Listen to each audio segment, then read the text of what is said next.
अगर आपको भगवत प्राप्ति करनी है तो तुम्हें कल की चिंता नहीं करनी, अभी वर्तमान में जो कर्तव्य है भजन, मन को परमात्मा तत्व में लगाना, और शरीर से जो भी क्रियाएं हो, कुछ समय तो ऐसा रखो जो क्रियाहीन भजन हो, शांत। हम तो कहते माला भी मत लो उस समय, ईमानदारी वाला भजन कह रहे हैं, शांत बैठ जाओ, बस केवल आंखों के सामने मंत्र चलाओ, चाहे आंख बंद करके चाहे खुला करके, और बस देखो ये कहां जाता है, जहां जाए फिर इसको दौड़ा के लाओ इसी मंत्र पे, जहां जाए फिर दौड़ा के लाओ, बार बार मंत्राकार वृत्ति। 10 मिनट ऐसा साधन करोगे तो कई घंटे के भजन का फल मिल जाएगा। देखते हुए 10 मिनट भजन करोगे तो कई घंटे जप का फल मिल जाएगा। बहुत प्रभाव है मानसिक चिंतन करते हुए मंत्र जपने का। पर उस समय लोक चिंता ना, और ना धर्म चिंता कि अभी हमारा ये कर्तव्य है, उस समय नहीं। और ना देहेगा, अरे बड़ा दर्द हो रहा है, ये दर्द हो रहा है, वो दर्द हो रहा है। देह की भी चिंता नहीं करनी, धर्म की भी चिंता नहीं करनी, लोक की जीवन की भी चिंता नहीं करनी। कूद पड़ो, इस मार्ग में कूद पड़ो, खजाना ही खजाना हाथ में आ जाएगा। श्रीपाद कहते हैं जब कोई ऐसे भजन करता है तब उसके अंदर भावना श्यामा श्याम की जागृत होती है, तब भावोत्सवेन भजताम रस काम धेनु। लोक चिंता नहीं होनी चाहिए, कल क्या होगा, आज का तो काम चल गया, अगला महीना कैसे काम चलेगा, ये अगर चिंता है तो तुम्हें भगवान का भरोसा नहीं है। ये भजन के समय ज्यादा प्रपंच रचेगा, किसका देना है, किसका लेना है, किसने कब 10 साल पहले किसने गाली दी थी, 10 साल पहले, वो सब याद करवाएगा। मन जलेगा, उसने ऐसा क्यों कहा था, उसने तो पकड़ो। इस समय मंत्र जपने के लिए बैठे हुए, प्रपंच करने के लिए बैठे, नहीं देखो ना यही करता है। आप जब बिल्कुल एकाग्रता पूर्वक टीवी देखते हुए तो फिर बढ़िया है, फिर कोई परेशानी नहीं। एक कुर्सी में और आदमी बैठा लो, फिर माला ले लो, कोई परेशानी नहीं। ये हम उनकी बात कह रहे हैं जो असंग होकर मंत्राकार वृत्ति कर रहे हैं, उनकी। तब इसकी असलियत समझ में आती कि मन हमारा इस समय दोस्त है या दुश्मन। भजन के एकदम विरुद्ध खड़ा हो जाता है। लोक चिंता, अभी क्रियाओं की भी चिंता करो, भजन हो जाएगा, अभी तो वो करना है, अभी वो करना है। वो जिस समय भजन में बैठो उस समय ये सोच लो कि अगर आस पास आग लग जाए तो भी हम नहीं उठेंगे।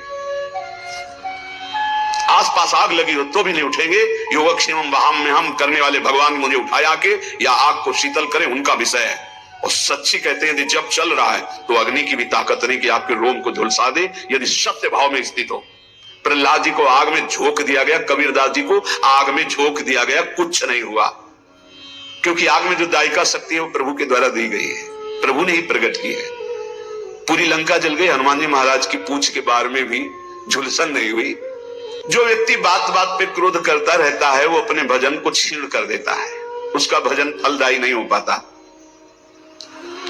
अंधी करो में वो अंधा हो जाता है और ऐसे बात बोल देता है, ऐसी क्रिया कर देता है, ऐसी चेष्टा करता है, ऐसा संकल्प बना लेता है, उसका भजन क्षीण हो जाता है।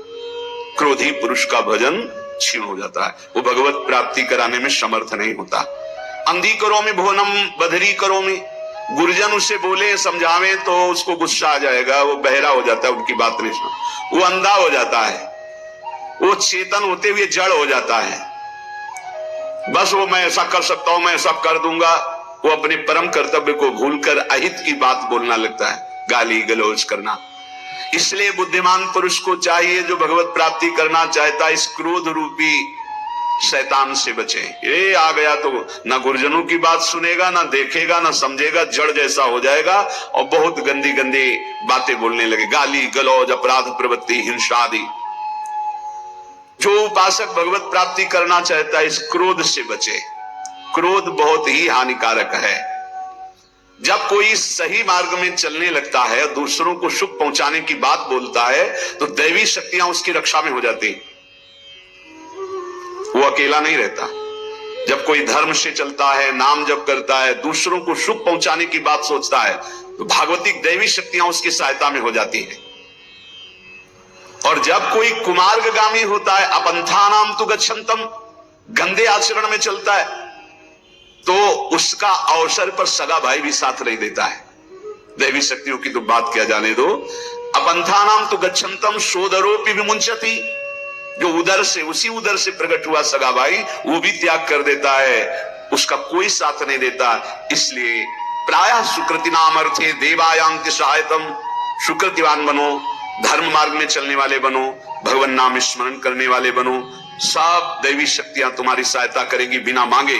कुमार्गामी बनोगे तो दैवी शक्तियों की बात जाने तो तुम्हारा कोई मित्र भी, तुम्हारा सगा भाई भी तुम्हारा साथ नहीं देगा, उसको भी रोक दिया जाएगा। भागवतिक सिस्टम बाधा पहुंचा देगा, वो तुम तक पहुंच ही नहीं पाएगा। कुमार्गामी मत बनो। यदि ये दो अक्षर तुम्हारी जिह्वा पे विराजमान हैं, हरि, राधा, कृष्ण, ये दो अक्षर जब जिह्वा से उच्चारण किए जाते हैं तो वज्रम पाप मही भृताम, जैसे विशाल पर्वत पर वज्र का प्रहार हो जाए तो चकनाचूर कर दे, पर्वत को धूर धूर बना दे, वज्र की ऐसी महिमा है। ऐसे ही नाम की महिमा है कि जिसकी जिह्वा पर चलने लगा कृष्ण कृष्ण कृष्ण, राधा राधा राधा, तो वज्र पाप मही भृताम, मानो पाप रूपी पहाड़ पर नाम रूपी वज्र का प्रहार हो गया, अब चकनाचूर हो जाएगा पाप रूपी पहाड़। पाप रूपी पहाड़ को चकनाचूर करने के लिए ये नाम वज्र के समान है। भवगद्रो द्रेकस्य सिद्धौषधम, ये संसार में जन्मना मरना इसे भवरोग कहते हैं। इस भवरोग की सिद्ध औषधि है नाम, दो अक्षर है, राधा राधा, कृष्ण कृष्ण, हरि हरि। गोस्वामी तुलसीदास जी के जासु नाम भव भेषज हरनि घोर त्रैशूल, तीनों प्रकार के तापों का नाश करने वाले आवागमन के चक्र को रोक देने की सामर्थ्य इस नाम में है। भवरोग की अचूक औषधि ये दो अक्षर राधा राधा राधा, कृष्ण कृष्ण। ये मिथ्या ज्ञान रूपी रात्रि के महान अंधकार को नष्ट करने के लिए ये नाम सूर्य है। जितना नाम जप करोगे उतना ही आपके हृदय में शुद्ध ज्ञान प्रकाशित होगा। नाम जप करोगे सिद्ध औषधि है, आवागमन चक्र से मुक्त हो जाओगे। नाम जप करोगे तो ये पहाड़ के पहाड़ पापों को भस्म कर देगा। महाराष्ट्र से कुछ विज्ञ परिकर जन आए थे, भक्तजन, तो उन्होंने कहा कि पंचकोशों का बाध किए बिना कोई मुक्त नहीं हो सकता। अन्नमय कोश, मनोमय कोश, विज्ञानमय कोश, आनंदमय कोश, इस तरह के जो कोश हैं इनका बाध किए बिना कोई जीवन मुक्त नहीं हो। और आपके प्रवचन में प्रायः सुनते हैं कि नाम जप करने से जीवन मुक्त हो जाएगा, भगवत प्राप्त हो जाएगा, तो इन कोशों का बाध तो ज्ञान से होता है। तो उनको बताया कि आप जप करके देखो, प्रश्न करने से उत्तर प्राप्त कर लेने मात्र से संतुष्टता नहीं होगी। आप जप करो, जप करोगे कुंडलिनी जागृत हो जाएगी, जप करोगे निरंतर प्राण संयमित हो जाएंगे, षट चक्र का भेदन हो जाएगा, पंचकोशों का बाध करने वाला ब्रह्म तत्व का ज्ञान प्राप्त हो जाएगा। कौन सा ज्ञान ऐसा है जो भक्त को ना हो जाए? नाम से जो चाहोगे प्राप्त हो जाएगा। मिथ्या, झूठा, ये मायाकृत जो अज्ञान रूपी अंधकार है, इसका नाश करने के लिए नाम भास्कर के समान है, दिव्य ज्ञान प्रकाशित कर देगा। जो राम राम भी नहीं जप पाते थे, मरा मरा कहते थे, इतना नाम का प्रकाश हुआ कि राम जी के प्रकट होने के पहले ही दिव्य उनके पावन चरित्र का गान कर दिया। विश्वास करो, नाम का प्रभाव। जो सादर राम राम नहीं कह पाते थे, उन्होंने संस्कृत में भगवान के पूर्ण चरित्र का गान कर दिया। ये नाम का प्रभाव। कोई ये ना समझे कि नाम से कैसे, जो योग से प्राप्त होता है, जो ब्रह्म ज्ञान से प्राप्त होता है, वो सब नाम जपने से सब प्राप्त। और नाम जप नहीं है तो शुद्ध ब्रह्म बोध हो ही नहीं सकता। जो नाम प्रिय हो, राम कृष्ण हरि, राधा राधा राधा राधा। पाप रूपी पहाड़ को नष्ट करने के लिए वज्र, जन्म मरण रूपी रोग को मिटाने के लिए अचूक औषधि, अज्ञान अंधकार रूपी रात्रि का नाश करने के लिए भुवन भास्कर। कौन? बोले नाम। क्रूरो क्लेश मही रुहा, मूर्तर ज्वाला जटाला सिखी। ये क्रूर क्लेश रूपी जो हमारे कर्म हो चुके हैं, बड़े बड़े भयानक वृक्षों के रूप में हैं, इसके लिए नाम प्रचंड ज्वालामयी अग्नि है, पूरे वन के वन को भस्म कर देगी। एक वृक्ष की क्या, ये हमारे क्रूर क्लेश देने वाले जो कर्म जमा है, ये वृक्ष नहीं, पूरे वन के वन समझो जमा है। इनको भस्म करने के लिए अग्नि चाहिए। वो अग्नि कौन है? नामाग्नि। परमानंद निकेतन के द्वार में पहुंच चुके हो यदि नाम जपना शुरू कर दिया, राधा राधा कृष्ण कृष्ण, इसलिए इन दो अक्षरों की सदा जय हो। जिसकी जिह्वा पर विराजमान होते हैं उसकी सदा जय होती है। प्रभु, मुझे मांगने पर भी कभी धन सुख मत देना, क्योंकि सुना है जो धन का अभिमानी धन भोगी हो जाता है वो परम धन से वंचित हो जाता है। प्रभु मैं मांगू तो शरीर का भोग कभी मुझे मत देना। प्रभु अगर मैं कभी राजा बनना चाहूं तुम कभी मेरी बात मत मानना। प्रभु मैं एक अभिलाषा करता हूं कि जहां से आपके भक्त चढ़ते हैं आपके दर्शन के लिए मंदिर में, प्रथम सीढ़ी मुझे बना देना जिससे हर भक्त की चरण रज हमारे ऊपर पड़े। मैं चाहूं भी तो मुझे धन सुख मत देना, शरीर सुख मत देना, राज्य सुख मत देना, परम पद मत देना। क्या चाहते हो? तो बोले आपके मंदिर में जब दर्शन करने भक्त जाते तो पहली सीढ़ी से पादुका उतार देते। ये भक्तों का लक्षण, कभी मंदिर की सीढ़ी में पादुका पहन करके नहीं चढ़ा जाता। इतना चप्पल जूता से प्यार है, एक दो बार तो रोकना पड़ा है। बोले चप्पल पहन के नहीं जा सकते। बोले अच्छा तो चप्पल हाथ में ले लिए। हाँ ठाकुर जी के सामने जा रहे हैं लोग, फूल माला लेके जाते तो चप्पल लेके जा रहे हैं, ऐसे देखे गए हैं। इतना प्यार है। और अगर बाहर उतार गए तो दर्शन ठाकुर जी के कर रहे हैं, ध्यान में चप्पल है, कोई पहन न ले जाए यार, पहन न ले जाए। हमें लगता है कि अगर आसपास कहीं रुके हो तो वहां से नंगे पैर जाना चाहिए ठाकुर जी के दर्शन। इतना तो सौभाग्य ले लो। सिर भर जाऊं उचित असमोरा सबसे सेवक धर्म। और मंदिर की प्रथम सीढ़ी से पादुका ना पहने, ये पक्का इतना तो समझ लो। वैसे भी 32 सेवा अपराधों में है पादुका पहन करके दर्शन करने जाना। प्रथम सीढ़ी से वहां दरवाजे तक पहन करके जाते हैं। कांटा पड़े क्या वहां? प्रथम सीढ़ी के पैर छू पादुका उतार, तो कोई ले जाएगा तो घर में रख के आओ ना। इतना प्रिय पादुका है तो उसको फिर, अरे ठाकुर जी के आगे प्राण भी प्रिय नहीं है, ले जाएगा बेचारा। चार दिन तुम पहने, 4 दिन वो पहन लेगा। बोले तुम तो बाबा जी हो, तुम्हें फिर कोई दे देगा। वैसे तुम बिल्कुल अपने घर में उतार के जाओ, नंगे पैर जाओ। अरे ठाकुर जी के दर्शन करने जाओ। यहाँ बमूल का बंद थोड़ी है कि बड़े बड़े कांटा पड़े हैं, ऐसे थोड़ा तो कष्ट सहो। प्रभु मुझे मंदिर की प्रथम सीढ़ी बना दीजिए जिससे भक्त की चरण रज मेरे ऊपर पड़े। जब चरणों भक्त के मेरे ऊपर बार बार पड़ेंगे ना, और वो दर्शन करके फिर लौटेंगे, दर्शन कर ले जा रहे हैं, प्रभु मुझे बहुत सुख मिलेगा। इससे बड़ा कोई मुझे पद नहीं लगता कि रोज सैकड़ों हजारों भक्तों की चरण रज हमारे ऊपर पड़े।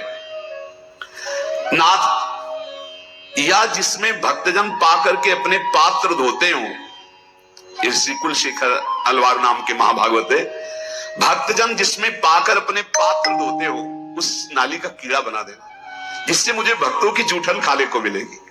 कैसे भक्त है सोचो। मुझे धन शरीर सुख राज्य पद परम पद नहीं चाहिए, आप उस मंदिर का प्रथम सीढ़ी बना देना जिसमें भक्तजन चरण रखे। या फिर प्रभु दूसरी मांग, जिसमें भक्त प्रसाद पाके अपने पात्र मार्जन करते हैं उस नाली का कीड़ा बना देना जिससे मुझे उनकी जूठन पाने को मिलेगी। प्रभु अगर ऐसा भी ना हो तो जिस बगीचे से आपके फूल जाते हो आपके श्रृंगार के लिए, तो मुझे कोई पुष्प का पौधा बना देना कि मैं आपका फूल बन जाऊं आपके लिए और आपके श्रृंगार के काम में आऊं। तो देखो माता चाहे पुत्र उपद्रव करे या सौम्य हो, वो दुलार ही करती है, रीझ कर या खींच कर, जैसे भी हो। प्रभु मेरी बात मान लो, मैं हूं तो बच्चा आपका, रीझ जाओ तो मुझे दे दो, खींच जाओ तो मुझे दे दो। ये प्रभु मैं रोता चिल्लाता छटपटाता रहूंगा जब तक आप मुझे ये नहीं दोगे। नाथ तुम चाहे जितनी उपेक्षा करो, ध्यान दो या ना दो, मैं चिल्लाता रहूंगा और जोर जोर से पुकारता रहूंगा क्योंकि मेरी दूसरी गति नहीं। मैं भक्त चरण रज, भक्त जूठन या आपकी सेवा, यही परिणाम चाहता हूं।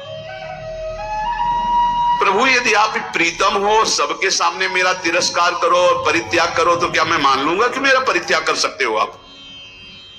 ये भक्तों की ठसक होती है। जाओ हम तुम्हारा त्याग करते हैं, तो हंसी आ जाना चाहिए। हंस क्यों रहे हो? तुम्हारा त्याग कर रहे हैं, आप कर ही नहीं सकते हो, आपका स्वभाव ही नहीं है, और सही आपकी ताकत ही नहीं है।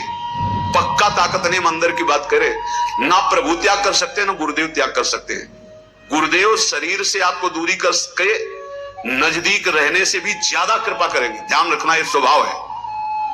जो नजदीक रहते हैं वो इस बात को पकड़ पाए होंगे कि संतों का एक स्वभाव है कि नजदीक वाले का भले उतना चिंतन हो, लेकिन जिसे दंड दिया गया, जिसे डांट दिया गया, रात दिन उसका चिंतन होता है, उसका मंगल कैसे हो, उसका कैसे उन्नति हो।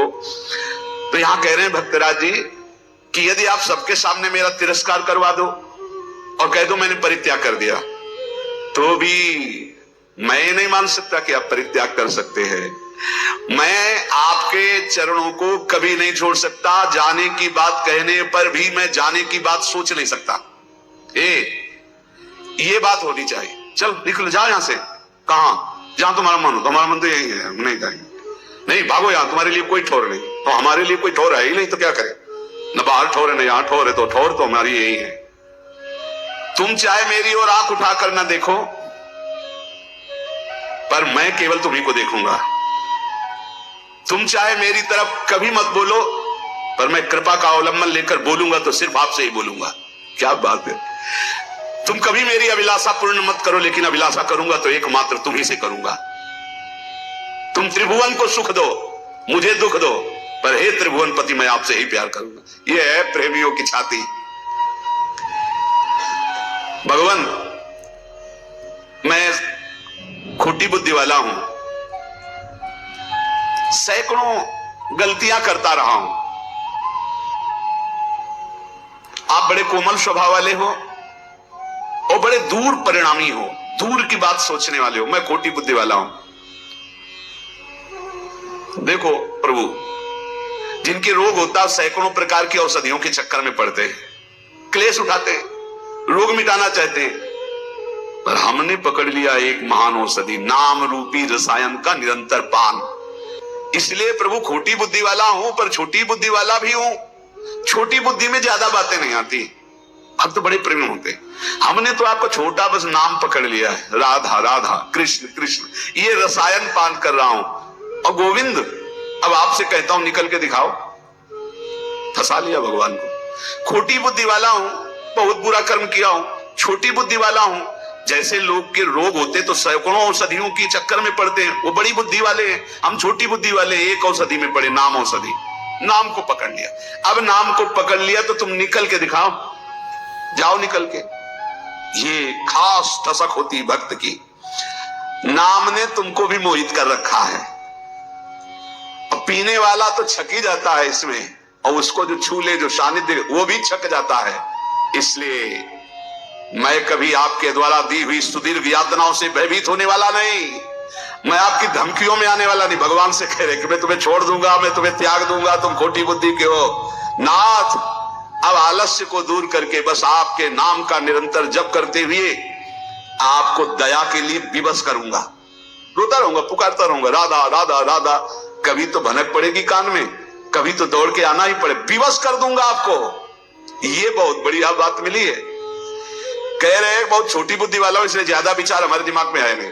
आपका नाम पकड़ लिया है। जैसे आप तिरस्कार करके, अपमानित करके, मैं त्याग करता हूं, ये सब बातें करते हो ना, हम कहते हैं जाओ आप, निकल जाओ आप, कभी दया मत करना। अगर आपको दया के लिए विवश ना कर दे तो बताना, क्योंकि मैं रात दिन आपका नाम जप करके आपको पुकारूंगा।